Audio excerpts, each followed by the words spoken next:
할렐루야. 우리 앞뒤 좌우에 있는 사람들의 얼굴을 마주하며 축복의 마음을 담아 인사하도록 하겠습니다. 하나님의 평화가 당신과 함께하기를 원합니다. 이번 주에는 민족 명절인 추석이 다가옵니다. 여러분은 추석하면 떠오르는 단어, 떠오르는 이미지가 조금 있을까요? 추석을 앞둔 마음이 어떠하신가 한번 생각해 보면 좋을 것 같습니다. 일반적으로 추석하면 부모님, 가족, 친지들, 그리고 고향이 떠오르게 됩니다. 바라고 원하기는 이번 추석 명절, 그리고 이어지는 연휴 기간이 꿀맛처럼 달고 가족의 소중함을 다시 한번 경험할 수 있는 축복의 시간이 되기를 원합니다. 감사한 마음을 서로 나누는 행복한 추석이 되기를 간절히 소망합니다. 무언가를 해야만 하는 그런 어깨가 무거운 추석이 아니라 서로 사랑이 넘치는 추석이 되기 위해서 우리는 두 가지 사자성어를 기억해야 하는데요. 우리 같이 한번 읽어보도록 하겠습니다. 시작. 역지사지, 촌철살인. 자, 역지사지 무슨 말씀인지 잘 아시죠? 서로의 입장을 바꾸어서 서로의 마음을 헤아리는 것, 서로 배려하는 것입니다. 촌철살인은 무엇이냐면 말 한마디로 사람을 죽일 수도 있고 살릴 수도 있기에 이 명절 기간에는 언어 표현을 상당히 잘해야 합니다. 서로에게 사랑한다, 고생 많았어, 수고해, 응원해, 잘하고 있어, 너는 잘할 거야 라는 이러한 서로를 세워주는 말이 추석 기간에 넘쳐야 하는 것이죠. 자, 우리 옆 사람의 얼굴 한번 볼까요? 그리고 서로 세워주는 말을 마음을 담아서 한번 해보도록 하겠습니다. 자, 해보세요. 당신은 최고입니다. 당신을 사랑합니다. 당신은 잘하고 있습니다. 특별히 이번 추석 명절 기간이 상당히 깁니다. 주일을 포함해서 다른 연휴 기간까지 이어지기 때문에 특별히 이 긴 기간 동안 서로 싸우지 마시고 서로 사랑하며 따뜻함과 참된 쉼이 허락되는 연휴 기간이 되기를 예수님의 이름으로 간절히 축복합니다. 우리는 지난주에 떠나보내고 가자, 놓고 붙잡자, 창세기 12장에 등장하는 아브라함의 이야기를 통해서 내가 붙잡고 있는 것이 있다면 그것을 놓고 하나님의 말씀과 하나님의 약속을 붙잡아 지금과는 전혀 다른 새로움으로 우리가 나아가야 한다라고 나누었습니다.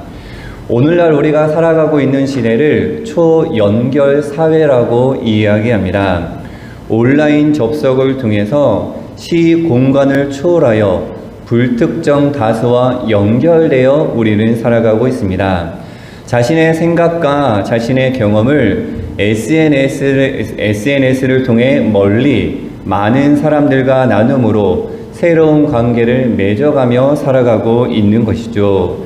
그런데 중요한 것은 지금까지 사람들이 살을 맞대고 몸을 부대끼면서 서로를 알아가는 땀 냄새 나는 그러한 시간들, 얼굴과 얼굴을 마주하는 시간, 그리고 자연과 교감하는 체험적 소통이 점점 줄어들고 있다는 사실입니다.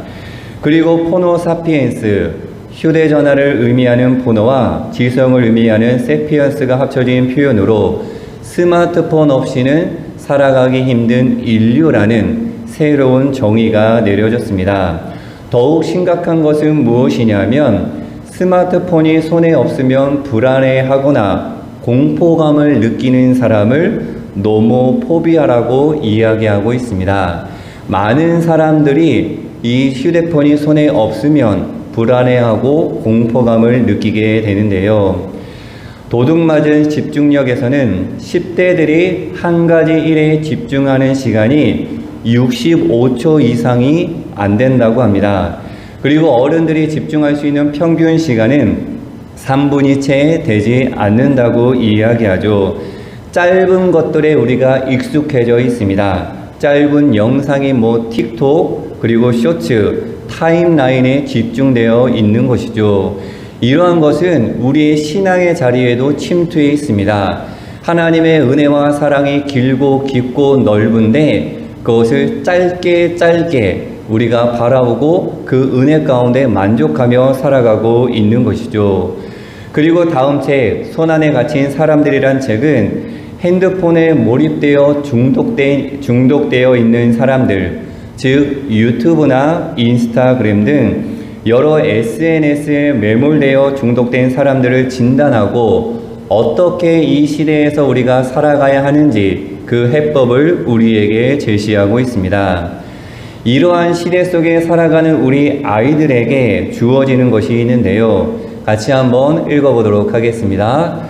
자연 결핍 장애. 다시 한번 자연 결핍 장애.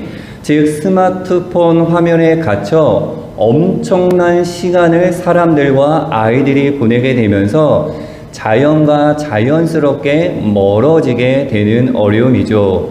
감각의 둔화, 소통의 부재, 관계성이 떨어지며 집중력의 결핍, 소화비만과 소화성인병과 같은 육체적인 질병과 정신적 질병에 발병할 확률이 엄청나게 높아진 연구 결과가 있습니다. 그래서 이제 요즘에 시골 마을에서 살면서 배우는 교육인 농촌 유학이 엄청난 유행을 하고 있습니다. 사는 것이 배움이 되며 배움이 삶으로 이어지는 시골살이, 자연 생태 교육, 관계 맺기 등을 통하여 몸과 마음을 건강하게 성장시키는 것이죠. 그리고 요즘 급속도로 늘어난 것이 캠핑입니다. 물론 코로나19의 영향도 있지만 지금도 계속적으로 캠핑족이 늘어나고 있습니다.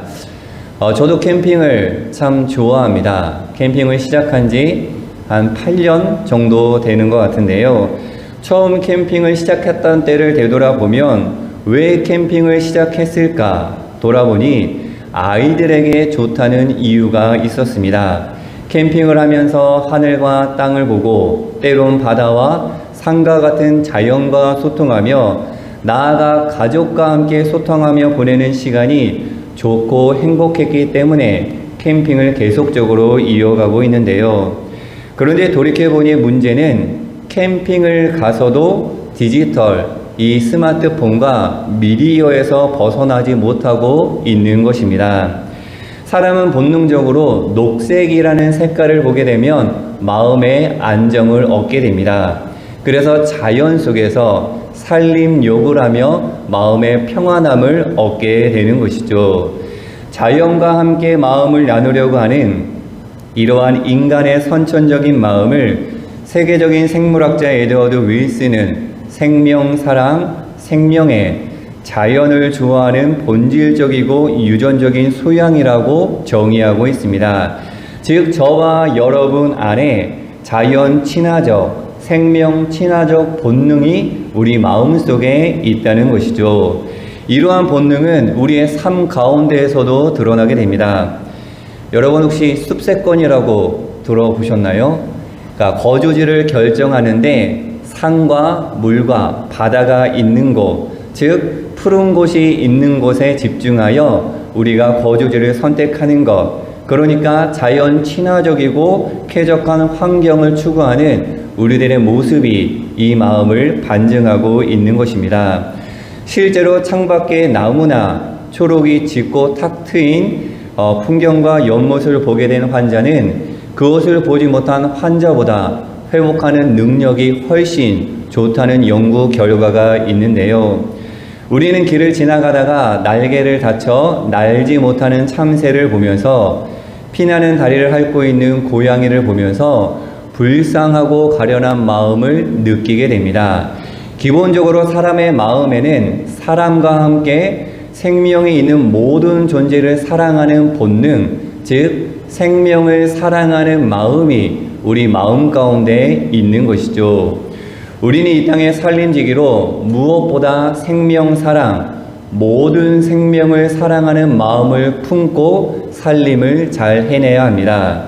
바라고 원하기는 하나님을 따르고 있는 저와 여러분이 세상의 모든 생명을 사랑으로 품어 살리며 하나님께서 보시기에 아름다운 모습으로 회복시킬 수 있는 그러한 기점이 되는, 그러한 시발점이 되는, 그러한 초석이 되는 저와 여러분이 되기를 간절히 소망합니다.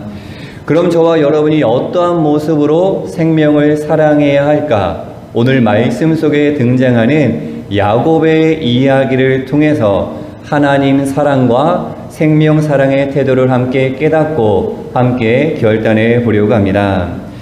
야곱의 할아버지는 믿음의 아버지 아브라함이고요. 야곱의 아버지는 누구죠? 이삭입니다. 그리고 형 에서의 뒷발꿈치를 잡고 태어나 그 붙여진 이름이 야곱이라는 이름이죠. 형 에서의 배고픔을 이용해 팥죽 한 그릇으로 장자의 명분을 사게 된 야곱. 그는 형의 에서의 모양으로 자신을 치장한 다음에 앞이 보이지 않는 아버지 이삭을 속여 장자의 축복을 받게 됩니다. 이 사실을 알게 된 형 에서는 분노하게 되고 이에 두려워 떨며 야곱은 1,900리나 떨어진 외삼촌 라반의 집으로 피하게 되죠. 이 피신한 이 집에서 야곱이 살 수 있는 소망, 삶의 기쁨은 단 한 가지였습니다. 자신이 마음속에 품고 있었던 라헬이라는 여인이 있었기 때문이었습니다. 라헬은 외삼촌 라반의 둘째 딸입니다. 그리고 외삼촌 라반의 집에는 라헬의 언니 레아도 있었습니다. 하지만 이 야곱의 마음은 오로지 라헬에게 집중되어 라헬을 사랑하고 있었는데요. 야곱은 외삼촌 라반의 집에서 열심히 일을 하게 됩니다. 아무런 보수를 받지 않고 일하는 것이 마음에 걸렸던 외삼촌 라반이 야곱에게 이렇게 이야기를 하죠. 야곱아, 내가 이렇게 열심히 일을 해주는데 무엇을 대가로 받을 텐가? 야곱은 속으로 생각했습니다. 절호의 찬스를 잡았던 것이죠. 야곱은 흥분하며 외삼촌 라반에게 이렇게 이야기합니다. 7년 동안 내가 아무런 보수 없이 열심히 일을 하겠으니 딸 라헬을 저에게 시집 보내주십시오. 외삼촌 라반은 다른 것을 붙이지 않고 야곱의 제안을 받아들입니다. 함께 읽어보도록 하겠습니다. 창세기 29장 19절 말씀입니다. 라반이 이르되 그를 내게 주는 것이 타인에게 주는 것보다 나으니 나와 함께 있으라. 아멘. 이 이야기를 들은 야곱은 신이 났습니다. 집에서 쫓겨나 홀로 있었던 야곱, 아무것도 할 수 없었던 그 자가 더더군다나 가족을 잃은 야곱은 이제 7년 뒤에 자신이 그토록 사랑했던 라헬과 결혼하여 가정을 꾸린다라고 생각하니 설레이고 기쁨과 감사가 넘쳤던 것이죠. 그 마음으로 야곱은 7년의 세월을 이렇게 보내게 됩니다. 같이 한번 읽겠습니다. 야곱이 라헬을 위하여 7년 동안 라반을 섬겼으나 그를 사랑하는 까닭에 7년을 며칠같이 여겼더라. 아멘. 7년이라는 짧지 않은 세월, 야곱은 언제 이 7년이 다 지나갈까 불평불만하지 않았습니다.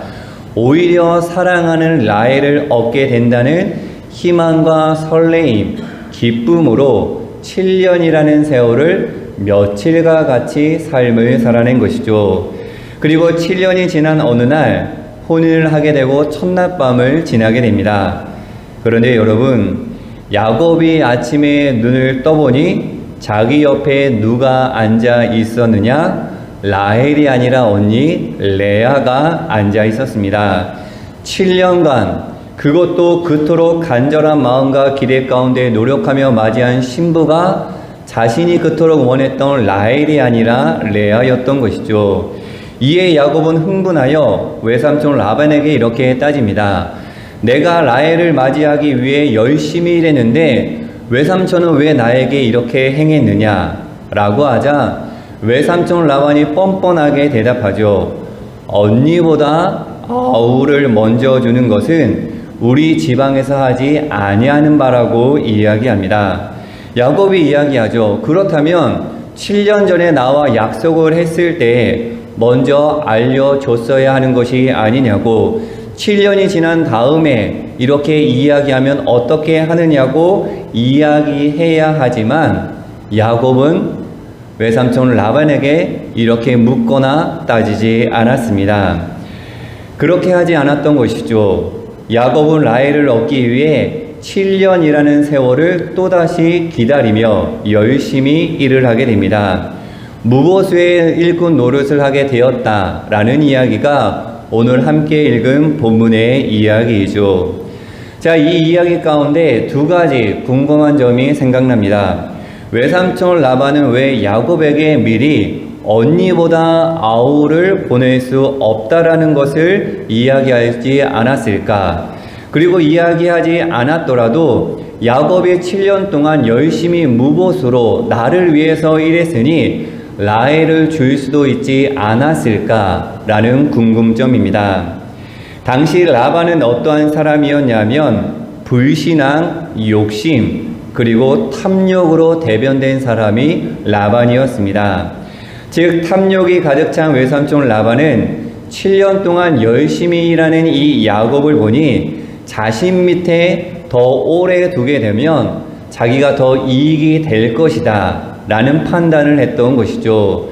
그래서 풍습을 핑계로 라헬 대신 언니 레아를 야곱에게 들여보낸 것입니다.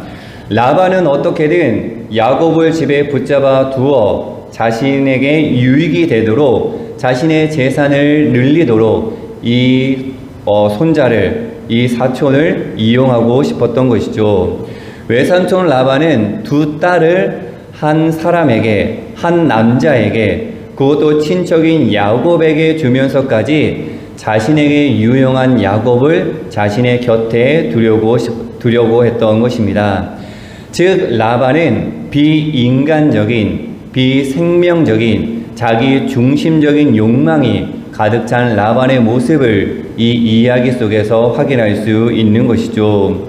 그리고 우리가 오늘 이야기 속에서 주목해야 하는 것은 야곱은 자신이 진심으로 사랑하는 라헬을 향해 7년이라는 세월을 마치 며칠같이 느끼며 외삼촌 라반에 대해서 억울하더라도 7년을 다시금 일해야 하는 억울함이 있더라도 자기가 납득이 되지 않더라도 이해가 되지 않더라도 외삼촌 라반에게서 라헬을 얻기 위해 최선을 다했다라는 사실을 우리는 잊지 말아야 합니다. 야곱을 다시 보게 되는 장면입니다. 자신이 사랑하는 한 여인을 얻기 위해 자신의 모든 것을, 모든 생애를 내건 야곱, 그리고 억울하더라도 외삼촌 라반에게 인정받았던 야곱, 오늘날 찾아볼 수 없는 캐릭터 야곱의 모습인 것이죠. 여러분 생각해보면 야곱은 원래 이러한 충실하고 성실하고 책임 있는 사람이 아니었습니다. 앞서 우리가 잠깐 살펴보았듯이 야곱은 자신이 갖고자 하는 것이 있으면 가족을 속여서라도 내 것으로 만드는 사람, 즉 자신의 중요한, 자신과 관계 맺는 모든 사람들을 속여서라도 자기의 목적을 이루고 마는 자기 중심적인 이기적인 사람이었습니다. 야곱은 남을 속이면 속였지 야곱 자신이 남에게 속는 사람이 아니었습니다. 그것도 아버지 이삭에게 축복을 받을 때에는 야곱 형 에서의 모습으로 자신을 치장했습니다. 위장했던 것이죠. 즉 자신을 감추고 껍데기를 쓴 야곱, 위장된 야곱의 모습은 그의 인격 전체를 드러내고 있습니다. 그랬던 야곱이 자신이 사랑하는 라헬을 아내로 맞아들이기 위해 택한 방법은 속임수가 아니었습니다. 자신을 감추었던 껍데기를 벗어버리고 자기의 모든 것을 내건 모습이었습니다. 야곱이 라헬을 위해 바친 7년이라는 세월은 진심으로 사랑하고 아끼는 사람을 얻기 위해 나의 모든 생명을 내건 야곱의 모습이었죠. 속임수를 통해서 남의 껍데기를 뒤집어 쓰고 축복을 얻으려고 했던 과거 야곱의 모습이 아니었습니다. 더욱 놀라운 것은 외삼촌 라반의 속임수에 불같이 화를 잠시 내면서도 이내 그 마음을 다잡고 다시금 7년이라는 세월, 그 세월을 라헬을 위해서 바쳤던 것이죠. 그것도 속임수가 아니었습니다. 자신의 모든 것을 내건 모습으로 최선을 다했던 것이죠. 라헬에 대한 야곱의 사랑은 외삼촌 라반의 속임수와 그 오랜 세월의 기다림을 뛰어넘는 것이었습니다. 자신의 모든 것을 내건 사랑은 그 어떠한 역경이라도 넘어서게 만들었으며 돌파할 수 있는 힘이 허락되는 통로가 된 것이죠. 야곱은 자신의 모든 것을 걸고 라헬을 향한 사랑을 포기하지 않았습니다. 이전에 껍데기를 뒤집어 쓴 속임수가 야곱 인생의 중심이었다면 이제는 자신의 모든 것을 내건 사랑이 야곱 인생의 중심으로 변화되었다라는 것을 우리가 확인할 수가 있습니다. 여러분, 여기서 우리가 떠올려야 하는 한 분이 계십니다. 야곱이 라헬을 전심으로 사랑하는 태도와 모습으로 하나님께서 저와 여러분을 사랑하고 있다는 사실을 다시금 깨달아야 하는 것이죠. 하나님께서는 저와 여러분으로부터, 인간으로부터 수없는 배신을 당하셨음에도 불구하고 자신의 전부를 내어 걸어 우리를 사랑하셨고, 지금도 우리에게 다가와 우리에게 손을 내미시는 그 하나님의 사랑을 우리는 떠올려야 합니다. 우리가 하나님을 배신하며 하나님을 마음 아프게 하는 세월이 7년이 아니라 14년 또는 평생이라 할지라도 여러분, 하나님께서는 절대로 저와 여러분을 포기하지 않으십니다. 그 증거가 바로 예수님의 십자가입니다. 하나님께서 우리를 위해 전부를 내건 생생한 사랑의 현장이 바로 십자가이며, 십자가 위에 예수님은 사랑하는 아들아, 사랑하는 딸아, 내가 너를 위해 모든 것을 내어 놓았다 라고 하는 하나님의 사랑이 담겨져 있는 사실인 것이죠. 그만큼 저와 여러분이 하나님께 소중하고 가치 있는 존재라는 사실을 꼭 기억해 주시기를 원합니다. 하나님께서 자신의 전부를 내어놓으신 그 사랑으로 말미암아 정말 아무것도 아니었던 저와 여러분이 가장 가치 있는 존재로 바뀌게 되었다라는 사실을 기억할 수 있기를 원합니다. 이것이 바로 하나님의 사랑이요, 하나님의 은총인 것이죠. 영진의 하늘 가족 여러분, 우리가 하나님을 향하여 부단히 애쓰며 힘쓰며 살아갈 때 때론 사람이, 때론 세상이 우리를 속이고 우리가 가는 길이 좁고 험하며 선명하게 보이지 않을지라도 여러분, 야곱처럼 자신의 모든 것을 하나님의 뜻에 걸 수 있는, 하나님의 손을 붙잡을 수 있는 저와 여러분의 멋진 신앙이 되기를 간절히 소망합니다. 하나님께서 허락하신 그 길을 따라서 한 걸음 한 걸음 우리가 걸음을 내딛는다면 우리 생각 너머의 거룩한 일들이 바로 이곳 성전에, 우리의 삶의 자리에서 바로 저와 여러분을 통해 이루어질 줄로 믿습니다.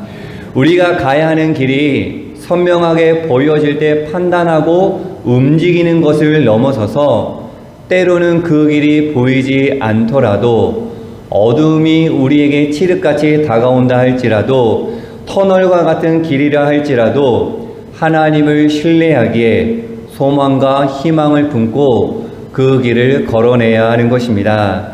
세상의 방법이 아닌 야곱이 전부를 걸어 라헬을 사랑했던 모습처럼, 하나님께서 자신의 전부를 내걸어 우리를 사랑했던 모습처럼 우리도 이제 우리의 모든 것을 내어 걸고 하나님의 뜻을 이 땅에 이루어내야 하는 것이죠. 사랑하는 영진의 하늘 가족 여러분, 약삭 빠른 야곱이 무식할 정도로 자신의 껍데기를 벗고 모든 것을 걸어 라헬을 사랑했던 것처럼, 창조주 하나님께서 생명을 다해 우리를 사랑했던 것처럼 하나님을 사랑하고 서로를 사랑하며 모든 생명을 품어 살릴 수 있는 저와 여러분의 신앙이 되기를 간절히 소망합니다. 하나님의 부르심에 껍데기가 아닌 진실된 마음으로 온전히 나아가기를 원합니다. 이 자리에 앉아있는 우리의 모습이 겉모습으로 하나님 앞에 드리는 것이 아니라 우리의 속사람, 우리의 삶의 고백, 우리의 마음의 중심을 하나님 앞에 올려드린다면 분명 하나님께서 우리의 예배를 받으시고 우리를 통하여 놀라운 일을 이 땅에 이루어 내실 줄로 믿습니다.